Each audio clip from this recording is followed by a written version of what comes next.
ये virtual university की mid term की इंपॉर्टेंट टॉपिक सीरीज की वीडियो है। कंप्लीट सीरीज इस चैनल के ऊपर अपलोड की जा रही है और आज की वीडियो के अंदर आपको MGT 502 के मिड टर्म के कुछ इंपॉर्टेंट टॉपिक्स करवाए जा रहे हैं। सबसे पहले है ऑर्गेनाइजेशनल बिहेवियर। सो ऑर्गेनाइजेशनल बिहेवियर क्या है?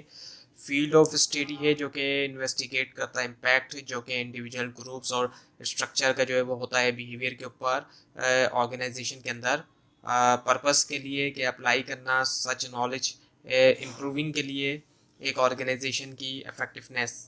सो उसके बाद है फिर एल्डरफर्स की ERG थ्योरी। सो ये जो थ्योरी है ये एग्जिस्टेंस रिलेटेडनेस ग्रोथ की थ्योरी है।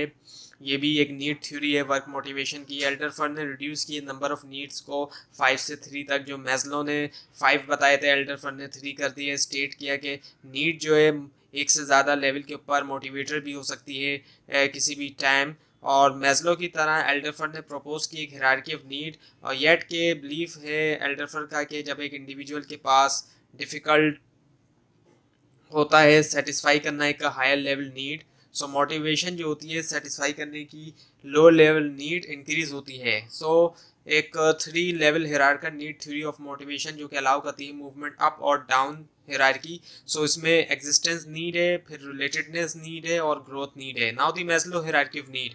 सो नीड थ्योरी जो है वो क्या है? एक्चुअली एक कलेक्शन है थ्योरीज का जो कि फोकस करती है वर्कर की नीड के ऊपर as a source of motivation. इनकी जो नीड है वर्कर की वो एक तरह से सोर्स ऑफ मोटिवेशन है। और नीड थ्योरी प्रपोज करती है कि वर्कर जो है वो सेटिस्फाई करना चाहते हैं, seek to satisfy many of their work their need at work. So उनका जो बिहेवियर होता है वर्क के ऊपर वो ओरिएंटेड होता है नीड सेटिस्फेक्शन की तरफ।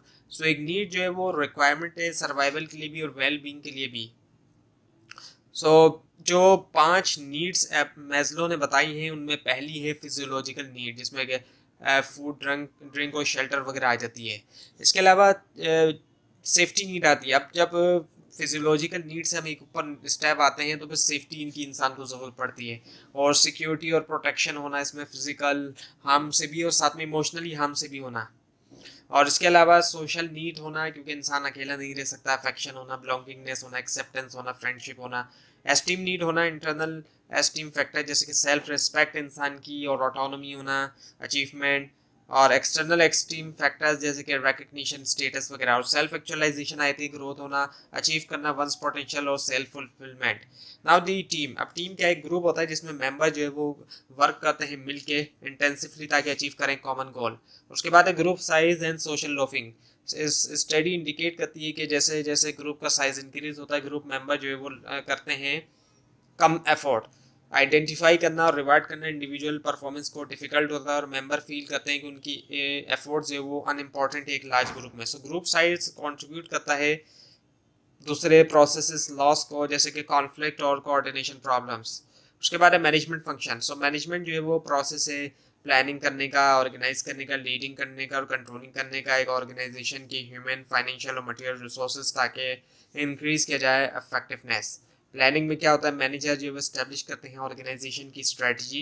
In other word best allocate करना और यूज़ करना रिसोर्सेज का ताकि अचीव किया जाए ऑर्गेनाइजेशनल गोल्स।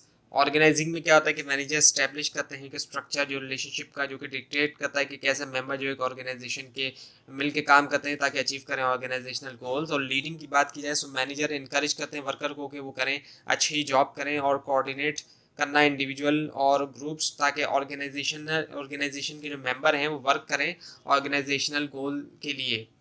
उसके बाद ये कंट्रोलिंग में क्या होता है कि मैनेजर जो है मॉनिटर करते हैं और इवेल्युएट भी करते हैं, एग्जामिन करते हैं इंडिविजुअल्स को, ग्रुप्स को और ऑर्गेनाइजेशनल परफॉर्मेंस के, देखें कि क्या ऑर्गेनाइजेशनल गोल्स अचीव हो रहे हैं या नहीं हो रहे।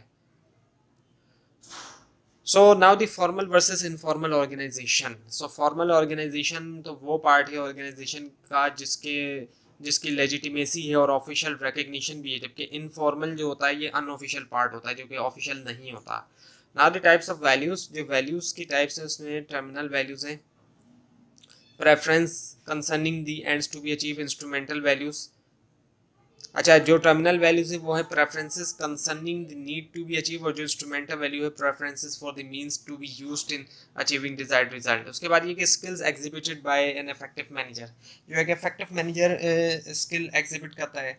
सो उसमें क्या आ जाता है कि क्लैरिफाई करना गोल्स को और ऑब्जेक्टिव्स को, जितने भी लोग इन्वॉल्व हैं उनके लिए इनकरेज करना पार्टिसिपेशन, अपवर्ड कम्युनिकेशन, ऐसी कम्युनिकेशन जो नीचे के लोगों से ऊपर के लोगों तक जाती है और सजेशन। उसके अलावा प्लान करना, ऑर्गेनाइज करना एक ऑर्डरली वर्क फ्लो, और इसके अलावा टेक्निकल और एडमिनिस्ट्रेटिव एक्सपर्टीज होना ताकि आंसर दिया जाए ऑर्गेनाइजेशन रिलेटेड क्वेश्चंस, फैसिलिटेट करना वर्क को टीम बिल्डिंग के जरिए, ट्रेनिंग के जरिए। इसके अलावा कोचिंग और स्टाफ प्रोवाइड करना, फीडबैक ऑनेस्टी और कंस्ट्रक्टिवली रखना, चीज़ों को मूविंग रिलाई करते हुए स्केजुअल डेडलाइंस और जो हेल्पफुल रिमाइंडर्स है, कंट्रोल करना डिटेल को बगैर ओवर बियरिंग हुए, अप्लाई करना रीजनेबल प्रेशर गोल अचीवमेंट अकम्पलिशमेंट के लिए, यानी कि रीजनेबल प्रेशर से हमारा यही कि या तो बहुत ज़्यादा प्रेशर ना हो जाए। और उसके अलावा एम्पावर करना, डेलीगेट करना की ड्यूटीज दूसरों को ताकि मेंटेन किया जाए गोल क्लैरिटी और कमिटमेंट, और रिकॉग्नाइज करना अच्छी परफॉर्मेंस को रिवार्ड के साथ और पॉजिटिव रीइंफोर्समेंट के साथ, यानी कि जब अच्छी परफॉर्मेंस किसी ने दी है तो उसको कुछ रिवार्ड दिया जाए या पॉजिटिव रीइंफोर्समेंट हो।